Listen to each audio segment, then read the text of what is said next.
जिस तरह एक मजनून कोई बात करता है, तो हम जब मजनून की बात करते हैं हम ये तो नहीं कहते इसने जो बात की ठीक की है, वो बात तो गलत ही होती है, लेकिन इसके ऊपर कोई हद नहीं अप्लाई हो सकती, इसके ऊपर कोई शरई पनिशमेंट नहीं अप्लाई हो सकती, क्योंकि ये होश में नहीं था जब इसने ये बात की। सही। जो एक जौहर होता है ना, अरद तो हमने आप साबित कर दिया कि अरद तो बिगिनिंग एंड एंड है, क्योंकि no object can be without movement और स्टिलनेस, कोई थर्ड ऑप्शन है ही नहीं इसमें। तो मतलब it's not a false dichotomy, either something is at movement और either something is at stillness. मैं इसको बड़ा बेसिक करके बता रहा हूँ। आपका बेसिक भी काफी उसमें हाँ, इसलिए मैं ना इंटरप्रिटेशन कोशिश कर रहा हूँ कि इसको बड़ा बेसिक करके बता दिया जाए। ये बेसिकली जो नॉमिक नेसेसिटी होती है ना, उसको ब्रेक सिर्फ अल्लाह सुब्हानहू व तआला है। क्योंकि उन्होंने बनाई है नॉमिक नेसेसिटीज। ये जो जादू होता है हमारे नज़दीक ये भी नॉर्मल है। सही। हम ये नहीं कहते कि ये मौजा है या कुछ है, करामत है, नहीं, मैजिक इज़ नॉर्मल। आजकल के लोगों के लिए ये चीज़ अंडरस्टैंड करना थोड़ा मुश्किल है, क्योंकि उन्होंने वो साइंसेस पढ़ी नहीं है। वो ना उन्होंने कभी एस्ट्रोलॉजी पढ़ी, ना उन्होंने कभी न्यूमरोलॉजी पढ़ी, ना उन्होंने इल्म अल-हरूफ पढ़ा, ना उन्होंने कभी बहुत सी साइंसेस में नहीं कहूँगा वो जाके मत पढ़ना, इसमें डेंजर भी बड़ी होती है, ये खुद पढ़ने वाली नहीं है। कोई बाबा वगैरह जानने वाला है आपका जिसका नंबर दे दे मुझे, इसके बाद जाके पॉडकास्ट के बाद सीख लूँ। अगर आपने अपने सितारे जानने हैं तो 50,000 रुपये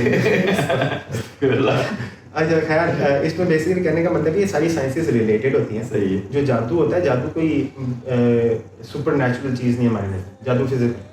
लूत अलैहिस्सलाम की भी जो कौम थी वो समझती थी, वो समझती थी कि गलत है, नहीं वरना तो है, लेकिन उनमें बहुत ज़्यादा फैल गई थी। लेकिन वो जब लूत अलैहिस्सलाम उनको मना करते थे, कहते कि तुम हमारी जान क्यों नहीं छोड़ देते। मतलब दे न्यू कि हमारे पास कोई आर्ग्यूमेंटेशन नहीं है कि वो हम गलत कर रहे हैं, और अपनी गलती पे अपने गुनाह पे डटे हुए थे। ठीक है, आजकल इसको गलत कहना एक टैबू बन गया है। रैपिड फायर कर लेते हैं इसमें, ठीक है। तो अली बाबा, ही नीड्स दवा। Doctor Shadir Misri, very good, very good, very good, my most favourite, very ठीक है। बहुत कुछ सीखा मैंने उनसे। Umar Suleiman, very good. Yasir Qadhi, Sometimes he's okay, sometimes he's not okay. ये split personality, He has some issues. Yes. ने अब साबित कर दिया कि आप शाफी हैं और आप अशरी भी हैं। एक हनफी मातरीदी मेजॉरिटी मुल्क में शाफी अशरी होना कितना मुश्किल है।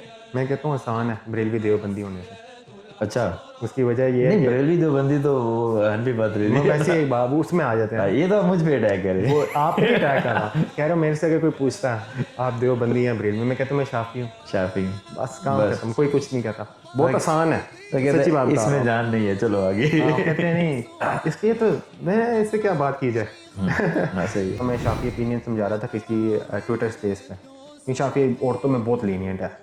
बीवी की बेसिकली कोई रिस्पॉन्सिबिलिटी नहीं है शादी में अपार्ट फ्रॉम इंटीमेसी, और वो रिस्पॉन्सिबिलिटी हस्बैंड के बराबर होता है, म्यूचुअल राइट है दोनों मियाँ बीवी के ऊपर। तो वो एक म्यूचुअल राइट के अलावा ना उसके ऊपर खाना बनाना राइट है, ना उसके ऊपर घर साफ रखना राइट है, ना उसके ऊपर मियाँ की खिदमत करना राइट है, नन ऑफ दिस। सही। तो बहुत ही मतलब एक तरह से very lenient towards the women है। सारी जो बर्डन्स हैं, बर्डन्स तो खैर नहीं मैं कहूँगा, सारे जो चीज़ें करने वाली है वो हस्बैंड के ऊपर है। तो मैं एक दफ़ा ये समझा रहा था, मुझे कोई डीएम करता है कि आप तो फेमिनिस्ट हैं। अब मुझे समझ ना आया कि मैं इसका क्या जवाब दूँ।